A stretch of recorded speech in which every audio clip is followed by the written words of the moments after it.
So a while back, I made a stupid short about this dog that basically drew smut, and these two dog bros bully the shit out of him. But their attitude changes when they think about artists supporting each other and how much not safe for work artists generally make. A hyper exaggeration from the truth. So in this video, I do want to talk about why do some artists pursue not safe for work art. And while we often joke and poke fun that it's just for the money, have other reasons in why they do it. And these reasons I can see myself personally getting behind.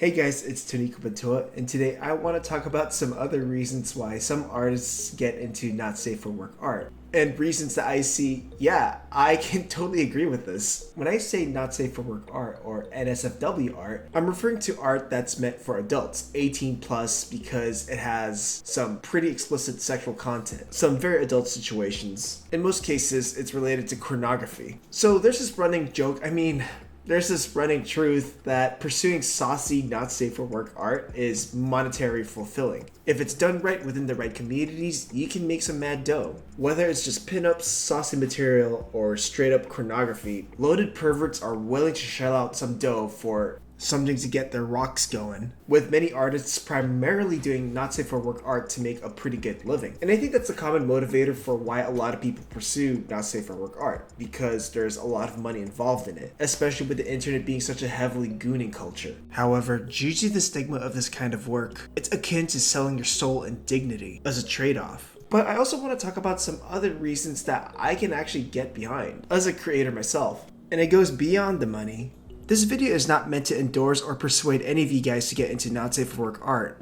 First of all, be an adult before you even have this conversation. In most territories, that just means 18 plus of age. Especially if you're familiar with the taboo behind it and if it goes against your sort of dogma. And the way that I would define a dogma is a set of rules that you define for yourself. Whether that's for religious reasons, personal reasons, there are things you've decided you should pursue and there are things that you've decided that you should not pursue at all. And maybe that dogma involves not contributing to that space of art just because it is what it is, and once you cross that bridge, you can't really go back. And I'm not here to tell adults what they should pursue and what they shouldn't pursue. If you have zero shame about it and you're totally okay with it, regardless of the consequences, that's your choice. But if you're someone that's a bit shameful about it, but at the same time curious, again, I would say be careful about crossing that line. Because whatever it is in life, whatever you pursue, you're going to be seen differently. Whatever choice you make, there are always rewards and there are always consequences. And look, the stigma is real. I've had people get alienated from work that I did that was slightly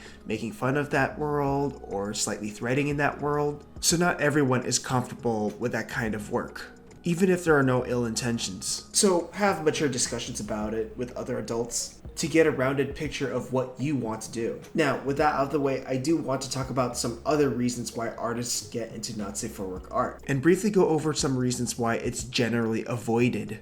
It is an alternate way to improve on draftsmanship. Imagine having to draw that material and having to make it look appealing and technically good. You might need to improve on your anatomy drawing skills or exaggeration and dynamism. Maybe take your life drawing studies to a provocative use. Maybe you have to force yourself to draw certain parts of the anatomy, a bit of perspective, a bit of composition, and thinking about character acting and attitudes. How do you emotionally express ludism? What about animation? How to make an effective loop? That's why not safe for work animated loops do really well online, right? What about things like creative writing? There's a reason why erotica exists and why it sells. Some people watch hentai for the stories. And I think people do enjoy some of that fantasy in those stories. So some artists pursue not safe for work material, aiming to get into that category, but realizing that they have to improve, or they do improve by committing to those things. The next one I want to talk about is research and development. So this is a pretty vague statement, but I'll give some examples to make it a bit more specific. A handful of not safe for work artists have said not safe for work art allowed them to experiment with different pipeline, different tech, software, methodology, and technique.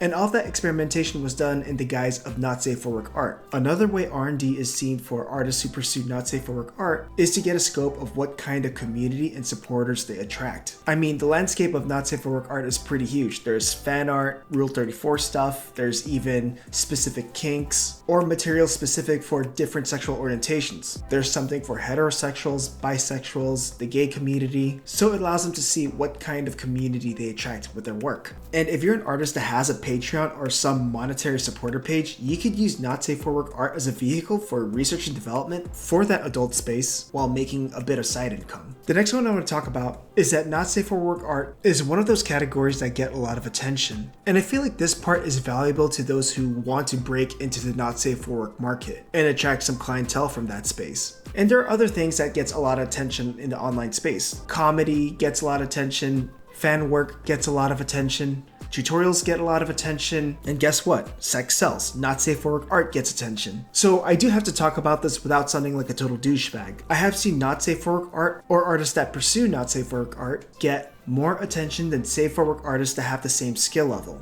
Sometimes the not safe for work content has visibly less polish than ambitious safe for work content, but still gets way more attention. Now imagine if it was not safe for work fan art. I'm pretty sure it'd get a lot more attention. Now the reason why I'm bringing this up is not to say that not safe for work artists or artists that pursue not safe for work art are lazy and don't put effort, because a majority of them do put effort and they do enjoy the process. But it is in that category that gets attention. Now, if you're an artist that is trying to get into the not safe for work market and you really want to be in that market and you're trying to get followers and supporters and attention, maybe that's a way of doing it. Do you need to pursue not safe for work art to get attention? Absolutely not.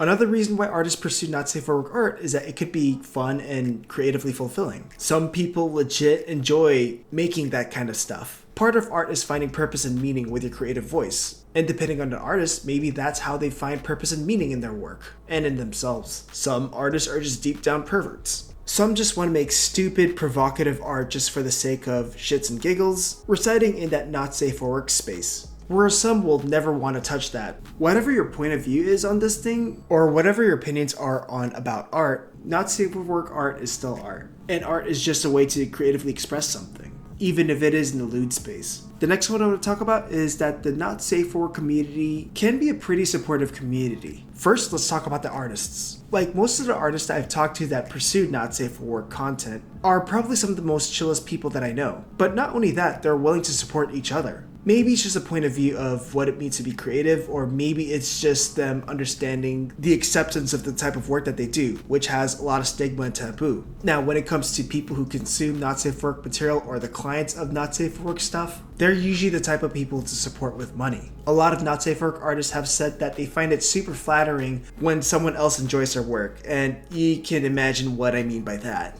But I guess in some ways I can kind of relate, because if I draw a character and people find them a thirst trap or attractive or hot, I find that flattering, and I show a little self-appreciation knowing that I have the power to be able to make people have certain feelings based off a stupid doodle that I did. Now, I'm someone who's been in the animation industry for over 10 years now, and when it comes to the general community in that, there's a lot of uptightness. There's a lot of withheld stigmas, not just for not safe for work art, but other types of art. There's a sense of entitlement, and there's a lot of people that hate doing the work that they do for studios. And look, I know that there are toxic communities even in the not safe for work space. But if you have a group of artists that are creatively fulfilled, even if it means doing lewd material and making some decent income out of it, I can see why they generally be more appealing. So the stuff that I talked about, such as improving on other aspects of your art, having something where you can experiment with research and development, something that can be creative fulfilling to some, along with a community that can be supportive, I can see how this kind of aligns with the type of things that I look for when it comes to pursuing art or creative content, as much as I hate the word content.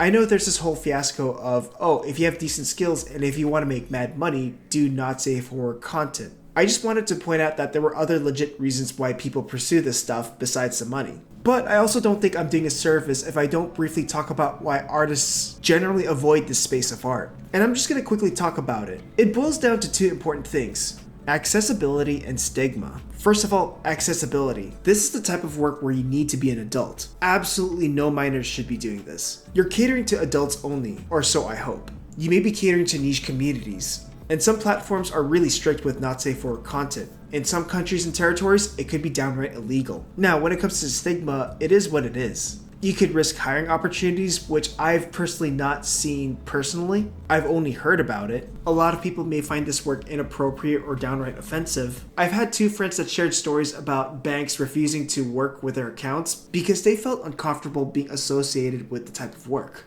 Personally, I like that my work is accessible to many different age groups, that a lot of different people can enjoy it. People outside the animation community or people outside of the fandom space. I want my work to be able to be seen by family members. Even if I have inappropriate jokes or mature themes, a lot of people can still view it. With not safe for work content or content that's explicit, you kind of limit that. Now, you could go through the whole having an alternate pen name or secret account, but that's a whole discussion of its own. Anyways, that's all I wanted to talk about. Bye.